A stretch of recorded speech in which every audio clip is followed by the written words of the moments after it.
What is gospel?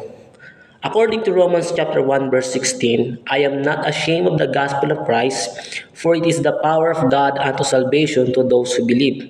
Ang sabi ng Biblia, ang gospel daw po ay kapangyarihan ng Diyos sa ikaliligtas ng mga sumasampalataya. Now, bakit tinawag na ito na gospel? At bakit sinasabi ng Biblia na ang gospel ay kapangyarihan ng Diyos sa ikaliligtas ng sumasampalataya?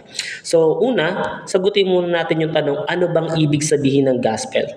Ang ibig sabihin po ng word na gospel ay good news o mabuting balita.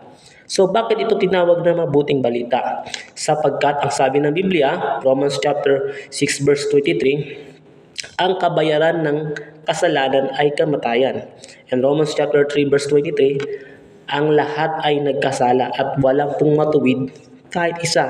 So lahat po tayo mga kapatid ay makasalanan at ang consequence ng ating pong kasalanan is death, sabi po ng Biblia. So kapag sinabi pong death, it's either spiritual death, which is ito po yung naranasan ng lahat ng tao, yung separation between God and men. Because of sin, we are all separated from God. Nahiwalay po tayo sa Diyos dahil po sa tinatawag na kasalanan. That is spiritual death.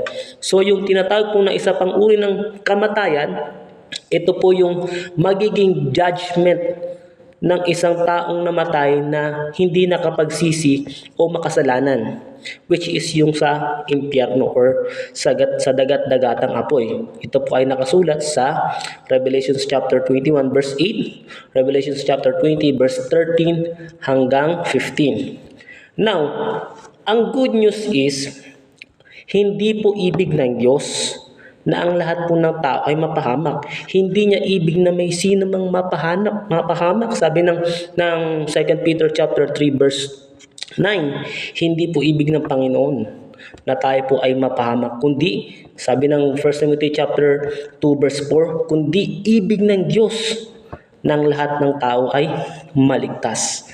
Gusto ng Panginoon na tayo po ay maligtas. Kung ang Diyos ang tatanungin, ito po ay kalooban niya, ito po ay kagustuhan niya na tayo po ay maligtas. But the question is, gusto po ba natin? So, dahil po sa kalooban o sa tinatawag na desire ng Panginoon, tayo po ay maligtas, hindi po ibig ng Panginoon tayo po mapahamak. Kaya po, ito po, dito na pumapasok yung tinatawag na good news. Ang ating pong Panginoong Hesukristo dumating sa sanglibutan. Ang Diyos na iisa, no, Hari ng mga hari at Panginoon ng mga Panginoon, ay nahayag sa